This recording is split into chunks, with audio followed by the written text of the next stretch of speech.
Christmas travel week is upon us, but so is the COVID cases that are surging in the country. Here at Travel with Enock and Jaqi, we would like to add our voice to that of health officials that are making a plea to you to postpone traveling up country and stay home to best protect yourself and your loved ones. Ladies and gentlemen, welcome to Travel with Enock and Jaqi.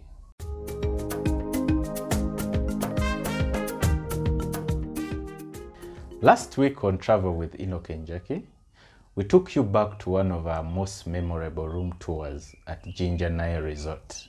We took you back on one of our hiking experiences in Mbale, and we dined at Kalia Courts Hotel. This week, as we come towards the end of season 1 of Travel with Enock and Jaqi, we bring you more memories from the past. A room tour at the Nile Village Hotel and Spa. We travel to Jinja for a pizza making experience at the Jinja Sailing Club. We also take you back to our beer tour and tasting experience.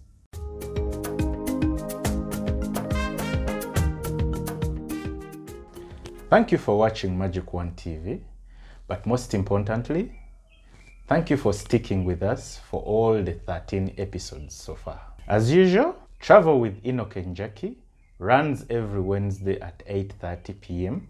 and repeats Sundays at 5 p.m. You can also catch the show online on our YouTube channel, Enock and Jaqi. Please don't forget to subscribe while there. My name is Enock Nsubuga, and the fun starts right now. As we come to the end of season 1 of Travel with Enock and Jaqi, we take you down memory lane to one of our room tours in the adventure capital of East Africa, Jinja. Here is Nile Village Hotel and Spa room tour. So as soon as I walked in, I noticed the floor and I was like, wow. And Enock just said, so the wall, this shape, it's a semicircle kind of, it's oval. Those things, oval, it's oval? Yeah. So the fact that you're able to notice the space, that's contemporary. Okay. Contemporary is like, it's a cool thing. It's not the obvious square, it's not the obvious corner wall.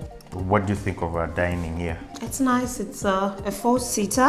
When you have these, anybody can go. I can easily navigate through and find my way there, and we'll all have, a nice meal. So this I love for about 2-3 reasons. Right. This table comes right after the wall at the entrance. As you walk in, you find this wall, and it leads you to this beautiful corner. The console table, it's for 2 reasons or 3. Okay. At the entryway, it's really cool to have something at your entryway. So it usually acts like your entryway table. Okay. Yes, so it's console because of the shape and the way it looks. That's the name they call it. I could rest my khakis. Yes, anything you want here. It's like your entry table. But also because it does have a mirror, you can even use it. Yeah, so it's a really cool thing to have a mirror in your living room. It brings light to a space because you realize when you walk in, there you have 2 doors, the one at the entrance and that room where you're about to take you in a bit. So you don't have, apart from the door, and there is a hallway, this is a hotel room. So this mirror here helps bring light. It gives you a window because it's facing a window right behind us. This whole area is like your entryway, your entry area when you walk in. Because imagine if it was just vacant and we walked in, showed you the dining and just went past an empty wall, it would feel so empty and not nice. But the other reason I was telling Enock the difference between modern space and contemporary, it's very thin. You see, with modern space, this wood is a traditional thing, but the lines are clean. So when you see from your eye, it looks like it's very tough, but then it's comfortable, it's smooth to touch. And the same as the couch, which you're gonna meet in a bit. It's modern, it looks strong, but it's very, very comfy. So what I love, like I said, the modern furniture here looks too strong, looks tough on the eye, but when you touch it, it's really smooth, it's comfy. When you see the difference, but when you look at it, it's like it's half too strong. I also love the coffee table. It does blend so well with the floor. Do you see the color coordination? and of course that too. That's really nice.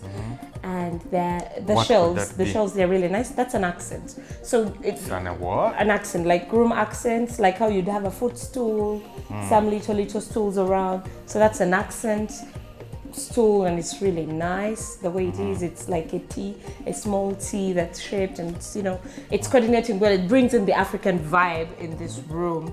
So there we have our coffee on the shelf and whatnot. And the other thing, of course, who doesn't love curtains? Now the white chairs, of course, white chairs do bring a lot of class to a space. White what? Chairs. Of course, the white chairs do blend so well with the blue.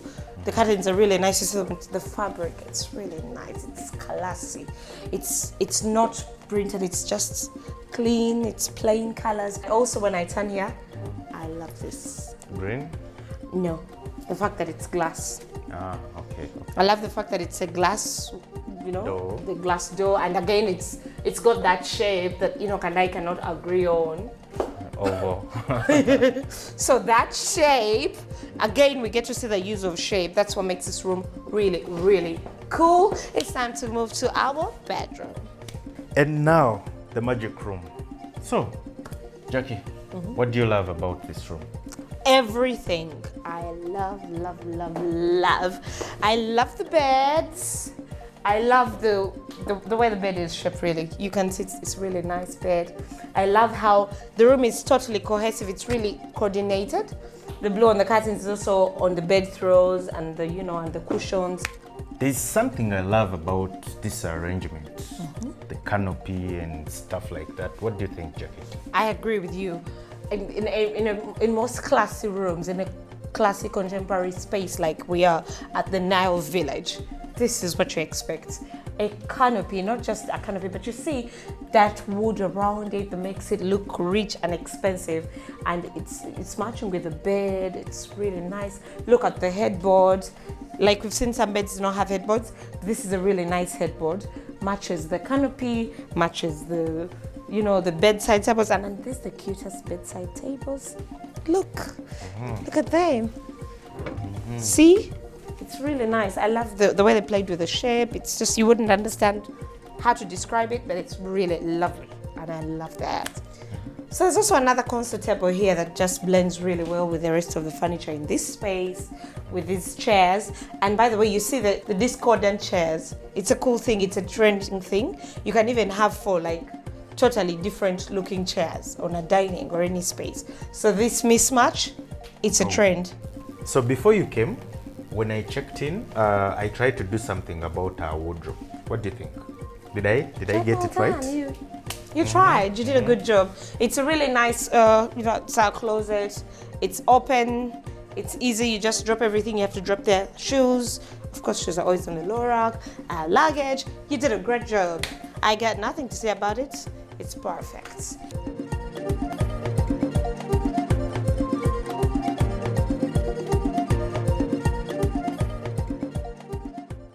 We really had a nice time at the Nile Village.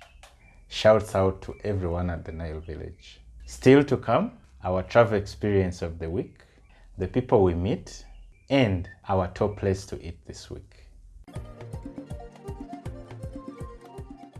According to the founders, Banange Brewing Company strives to bring handcrafted beer of the highest quality to the lips of people in Uganda.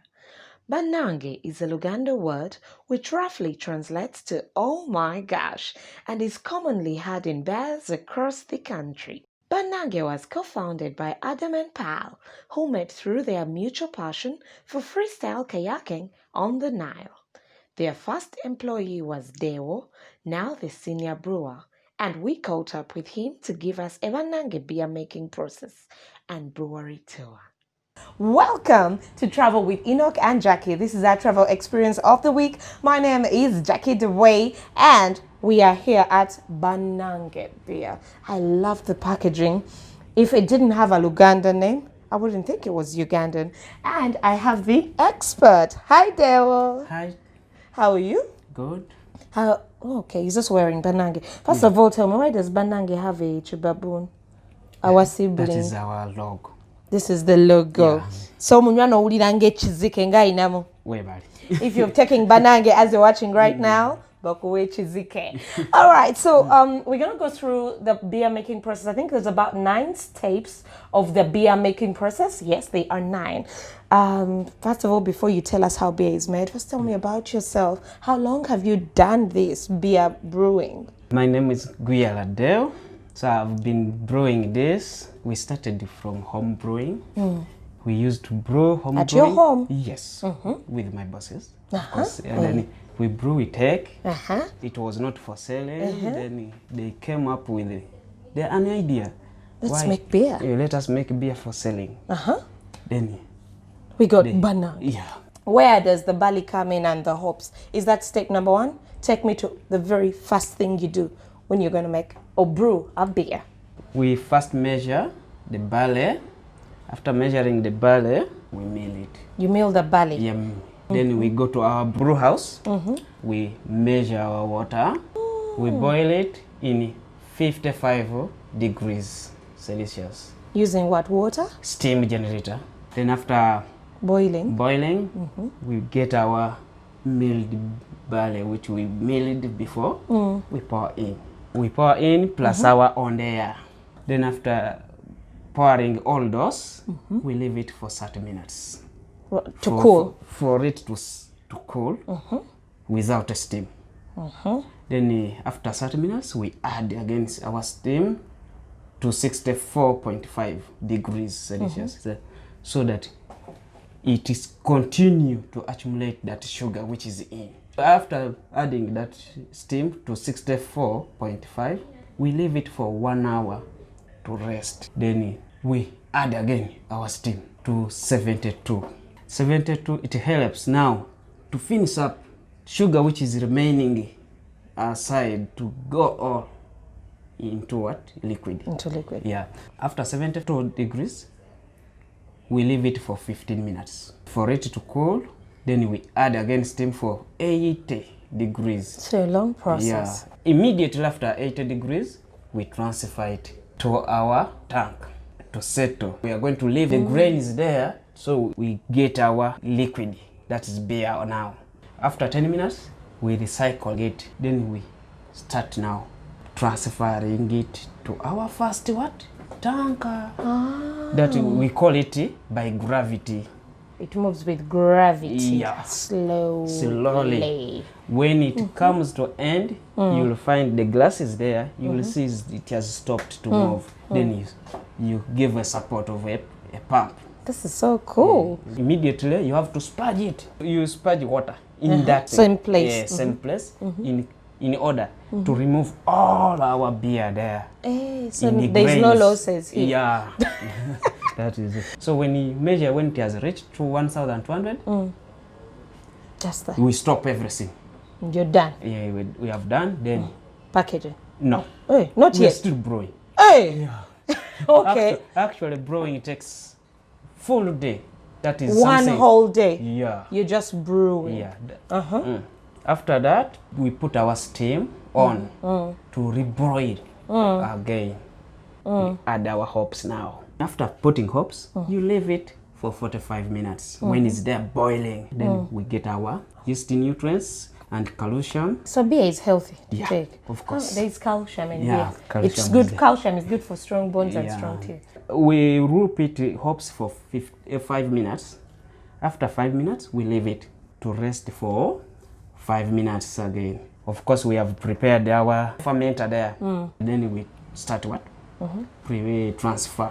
It comes in from the boiler when it's hot. Hot, very, very hot. Pass through heat exchanger. Oh, then they cool it in that process. They cool it, then it goes to the fermenter when it's cold. That process of transferring, we also add the oxygen on it because we are going to leave it there open for 3 days. That oxygen which we put, it helps to keep what? That beer when it's okay. So the process of beer is done.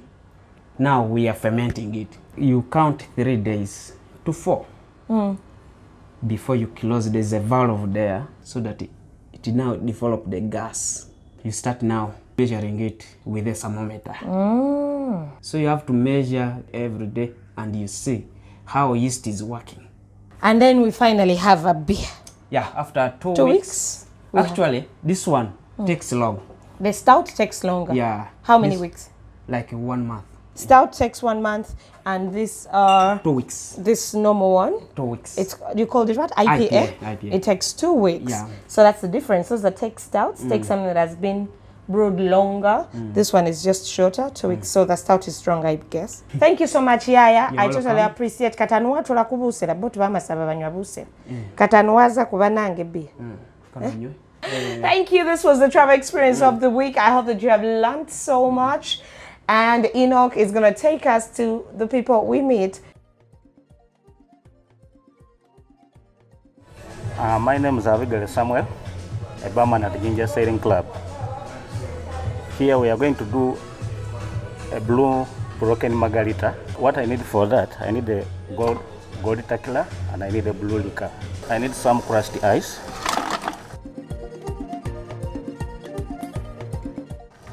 Secondly, I need some lemon and I need some salt.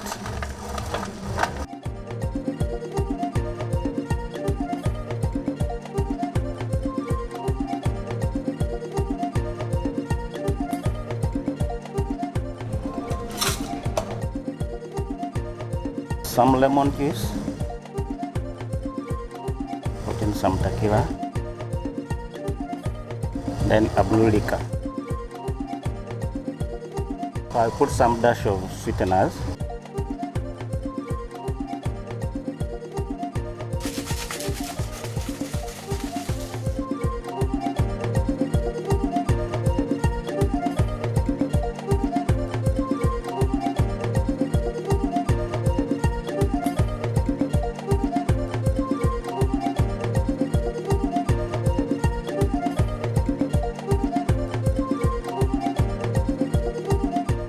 Our blue broken margarita is ready to be served on the table. It's totally broken and you have to hold it with the 2 hands in order to enjoy.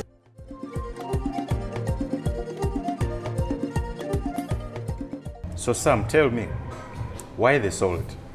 The moment you go for a shot of tequila, you need some salt as well as a lemon. In fact, this broken margarita, it's a signature cocktail. It was designed by me. As terms and rules for barmen, they tell you after making like 10 cocktails, you have to come out with the 2, your own signature cocktails. I'm going to make a Long Island. It goes with 5 liquors. What I need is lemon, as well as I need some sweeteners, some ice cubes. I put 30 ml per liquor.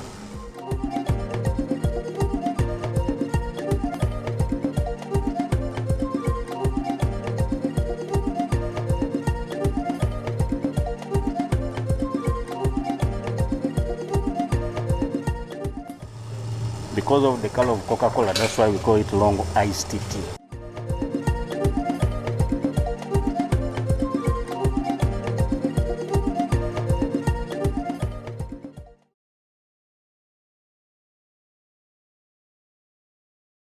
Pizza is a savory dish of Italian origin consisting of a usually round, flattened base of leavened wheat-based dough topped with tomatoes, cheese, and often other various ingredients, which is then baked at high temperature, traditionally in a wood-fired oven. We traveled to Jinja at Jinja Sailing Club for a pizza making experience. Watch. You're most welcome to our pizza station. What he's doing right now is he's going to roll the dough ball. So after rolling, he's going to put suji on the sheet and then he will get his base to put on the what? On the scooper. After putting on the scooper, he will put the topping on the top of the base and then he finishes it with cheese and then oregano. What he has put is the sugi. Now he's putting the concassé. Now he's putting what we call the pizza topping. Others they use mozzarella, others they use cheddar cheese. Ours is pizza topping. Now we are putting the what we call shallots, others they call it onions. Now we are putting what we call green pepper. It is creating a difference on the pizza for visual appeal. Now the tomato slices, you feel the pizza is coming out nicely. It's looking very nice. Now he's putting what we call oregano to bring out more flavor. Okay.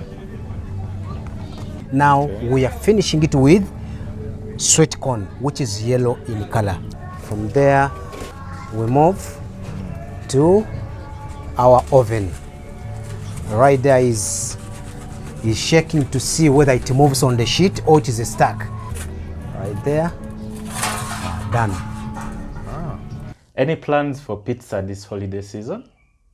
Well, you now know how it's made. Thanks for watching, and special thanks to Africa Runners, our transport partners, Syncap Media, our production house, Makizito Uganda, our logistics partners, and the Val Guide, our publishing department. For more travel content, please visit our travel website, www.valguide.co.za. And don't forget to get social with us on Instagram and Facebook as Enock and Jaqi. Merry Christmas and see you next week.